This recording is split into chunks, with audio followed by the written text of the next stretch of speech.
Hello and welcome to this YouTube channel, guys. I am Abhishek Pandya and this is the second video of three-part video series where I explain everything about two-stage CMOS operation amplifier. In the previous video, I have shown that how to design these two-stage op-amp. The focus was more towards the circuits working and the design equations. In this particular video, we will go further and we will implement the system into LT-Spice. We will calculate W/L ratios with the desired specifications as we have shown in the last video, and we will implement the entire system.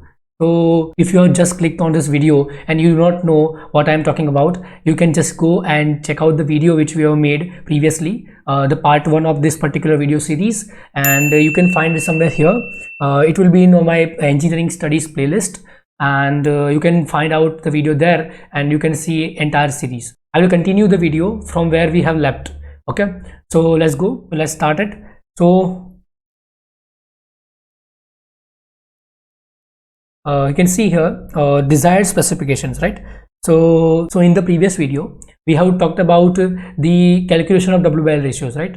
And for that we require some specifications. Okay, so where do we find the specification? How do we calculate W/L ratios with the help of this specification? First thing, you have a technology file that you want to implement. So that technology file will give the supply voltage ranges. Okay, then it depends on your application how many different parameters you want for the calculation. Okay, so that is the desired specification that you want in the design.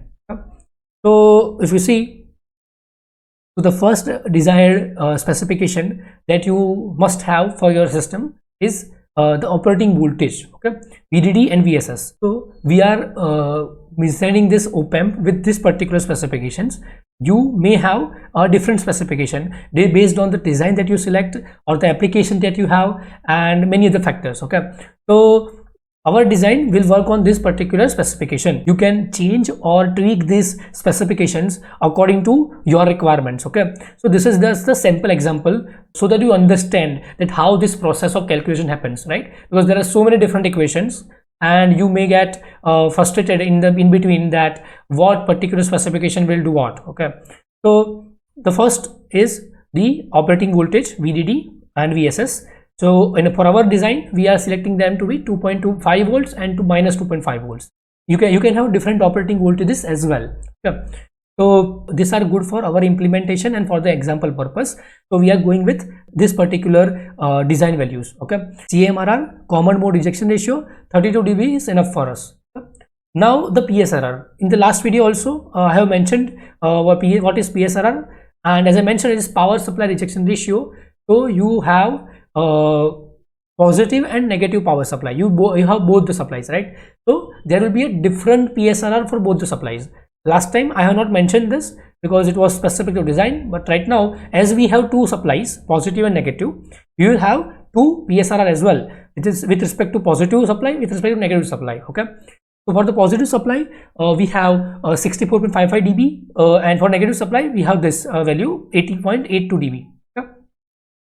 That is PSRR.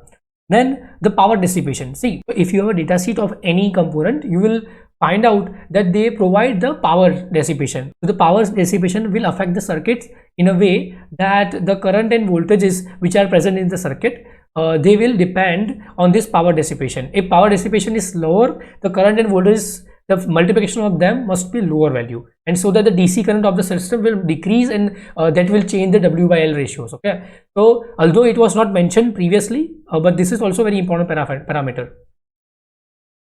Slew rate 10 volt per microsecond, we are selecting this value. Okay. Now the pole position, see, if you find a Laplace transform of the equivalent circuit of op-amp, you will encounter then there are multiple poles and one zeros in the system. Okay, so this particular specification is for the pole. Then open loop gain, which was the very first parameter which we have discussed last time, was taken as 55 dB, and gain bandwidth 5 megahertz. Okay, gain bandwidth was also very important parameter that we have selected to be 5 megahertz. Offset voltage 803 millivolt. This was also mentioned last year video. Bias current. This bias current refers to I5. I will explain them in a bit, but remember this is 90 microampere. It is selected to be this value. and the phase margin is 65 degree. Okay, so these are all the things we have selected in our design.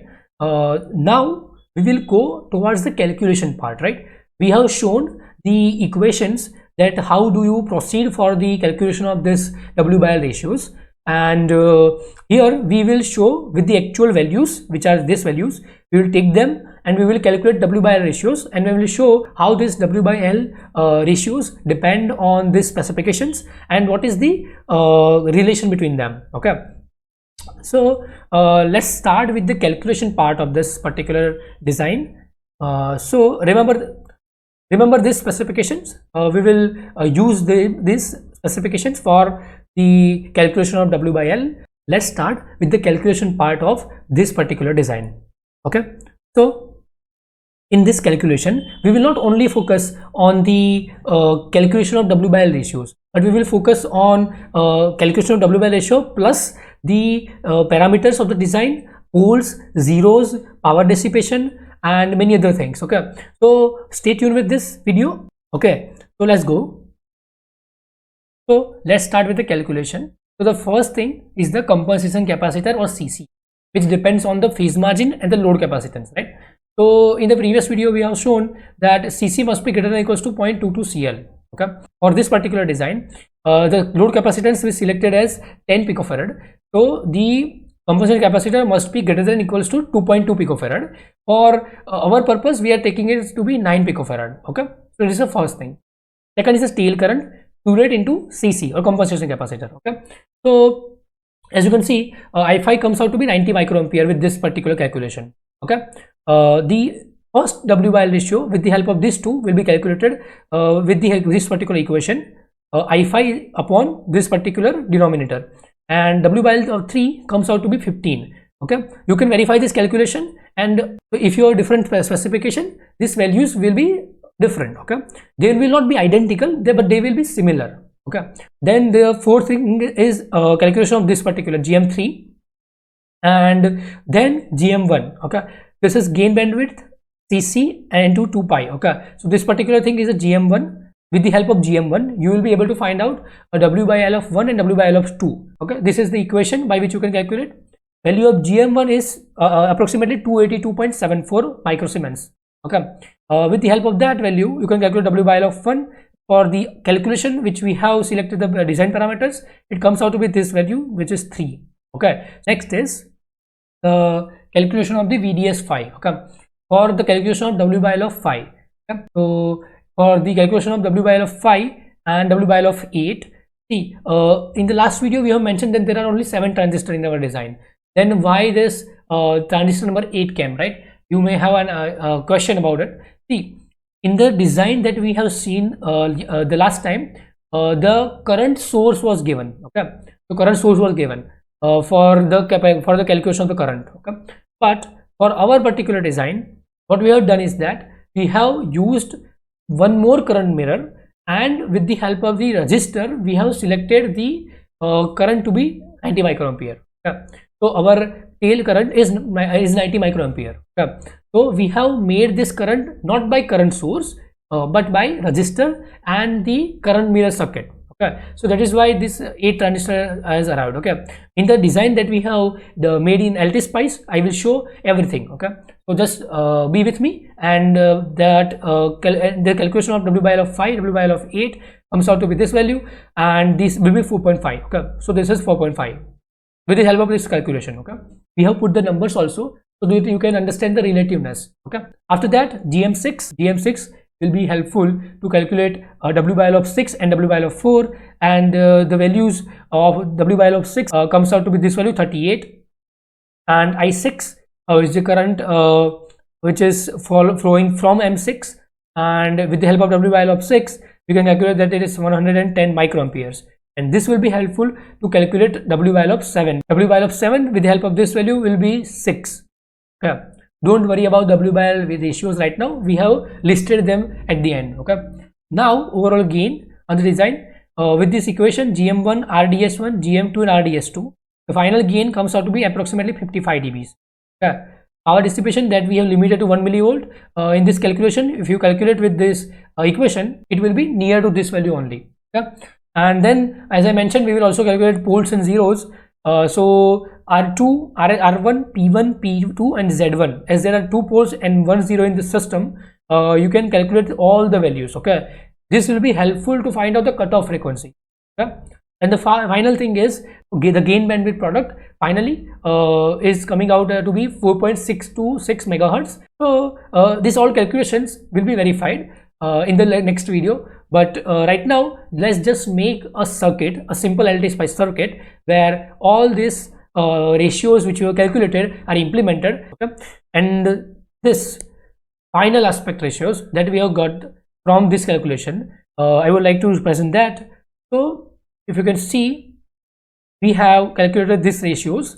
M1 refers to MOSFET number 1, M2 refers to MOSFET number 2, and so on. Okay, so M1 M2 will have same value. This is input differential pair, and it will be having the W by L ratio 3. M3 and M4 will have the W by L ratio of 15. M5 and M8 4.5, M6 38, M7 is coming out to be 6.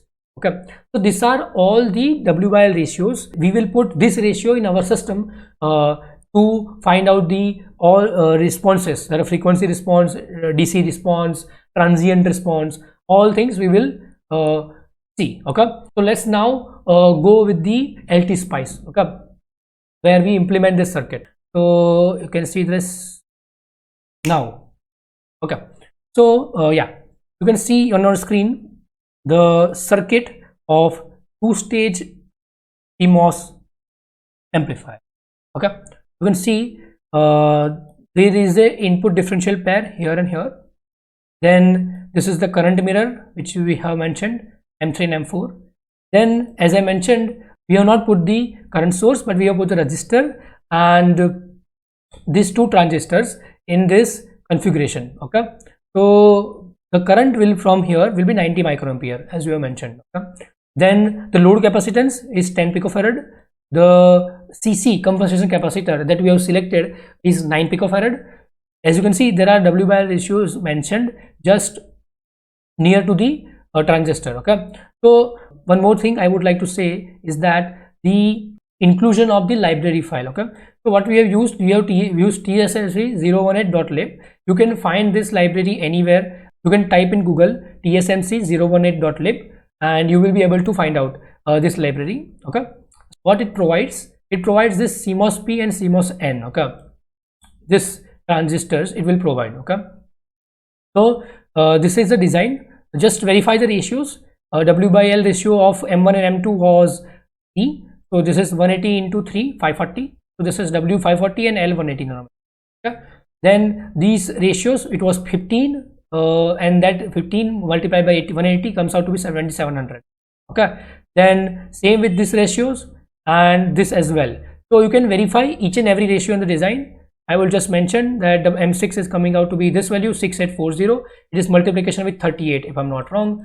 Then this M7 same thing, and this M5 and M8. Okay, so all these things you can verify with this particular design. Okay, 2 inputs, VIN and VCM. I will explain what this VIN and VCM refers to in the next video.